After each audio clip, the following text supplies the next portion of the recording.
Bonjour à tous, je vous emmène au Petit Trot à Vincennes. J'enregistre, vous voyez la lumière, avant le quintet nocturne de vendredi, donc je ne vous causerai pas de l'arrivée.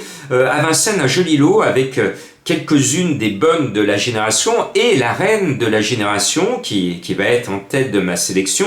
Le 15, Anna Desmaules. Anna Desmaules, on sait que c'est la number one. Simplement, cette reine, elle fait partie de la famille des rois feignants. C'est-à-dire que, contrairement au Bourbon, à FaceTime Bourbon, qui tac, tac, tac, lui c'était le roi et boum, boum, boum, elle, non, non, non, non, non, oh, tout doux bijou, je me donne à fond quand je veux. Madame la reine, si elle veut bien se donner la peine d'avancer, eh bien, Anna Desmaules, si la reine veut bien se permettre d'avancer quelques sabots, eh bien, elle va gagner la queue en trompette, parce que c'est la meilleure. Bon. Mais il faut demander à madame, surtout en cette période printanière, parce que des fois au printemps, ces dames et ces demoiselles du trot sont, et même du galop, sous l'influence de leur sexe, et au dernier moment, eh ben, elles font une bulle, parce que ce jour-là, madame avait mal à la tête. Point suspension. Bon, le 15 est en tête de ma sélection, avec mon jeu d'affinale, cela appelle le 5, Happy Valet, qui elle est mignonne tout plein. Elle veut la couronne. Elle veut la couronne parce que fait 1, sauf la dernière fois, deuxième. Elle s'est fait avoir la dernière fois.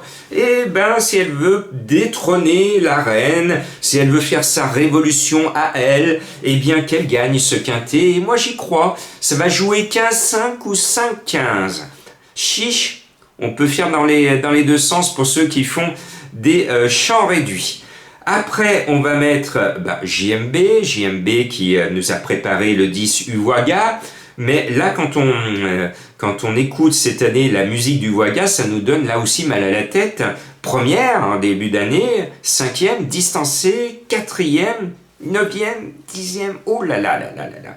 Ce n'est pas un coup sûr, On va dire c'est tout ou rien avec JMB.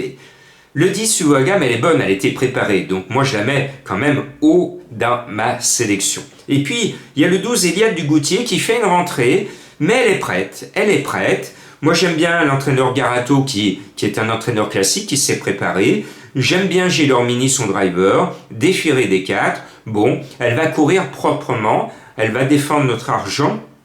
Bon là, je ne pense pas qu'elle puisse gagner d'entrée, mais vous allez voir, par la suite, elle ne va pas tarder à remporter de nouveau sa course. Eliade du Goutier, je l'aime bien. Et puis après, on va mettre le cheval de Madame Colombo. C'est le 8, Help Me Win. Elle m'a dit, mais ça veut dire aidez-moi à gagner. Eh bien, elle vous aide à gagner. Le cheval est à 19 contre 1, mené par Johan Le Bourgeois. Eh bien, je trouve que c'est un excellent choix. J'ai failli me mettre en coup de cœur, mais finalement, j'ai préféré Alicia Bella, parce que je suis un fan de son entraîneur Marmion, je suis un fan de son driver Viels, et quand les deux sont réunis, il ne tape pas loin. Et Alicia Bella, sa musique est belle. Écoutez, première, deuxième, quatrième. Ah, ça fait du bien aux oreilles d'écouter la musique d'Alicia Bella qui porte le numéro 7. Eh bien, moi, j'y crois. Peut-être dur pour le tiercé, mais à mon sens facile pour entrer dans le quintet.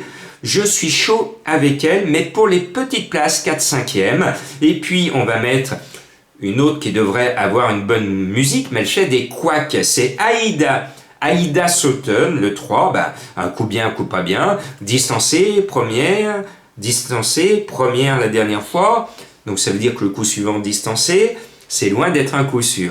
Mais j'aime bien Mathieu Abrivard, mais accrochez-vous, mettez la ceinture, serrez les dents et les fesses, parce que ça va secouer si vous jouez le numéro 3, Aïda Sauton, cardiaque, s'abstenir de regarder la course. Et puis je termine avec une note de romantisme avec Asiela d'Amour qui porte le numéro 9. L'autre cartouche, il y a 3 cartouches de la famille Abrivard, avec le fils Abrivard dessus. Une jolie bulle la dernière fois, mais elle est bien. Et en cas de défaillance de toutes celles qui sont devant dans ma sélection, elle va venir grignoter une petite 5e place à une cote croustillantes comme vous les aimez. Et pour passer un bon week-end, on va faire une petite énigme du jour pour trouver le cheval mystère de Jean-Marc. Je sais que vous aimez bien cette petite rubrique, il ne faut pas en abuser, il y a toujours une prise de risque, parce que je le rappelle, ces chevaux mystères partent tout simplement sur la base d'un nom rigolo. J'adore les chevaux qui ont des noms marrants. Alors j'essaye de les repérer, ces noms marrants, et puis j'essaye d'en trouver un qui nous fasse rigoler, mais aussi qui nous fasse toucher. L'exercice c'est périlleux, hein. Je joue les funambules avec mes chevaux mystères, hein. Ça a passé avec facteur de cheval, ça a passé avec aiguille, ça a passé avec début de printemps, avec 1er avril le 1er avril, mais des fois boum, badaboum, hein. Donc c'est très très risqué. Le funambule que je suis tient mal l'équilibre par moment. Et bien là, on revient dans mon enfance.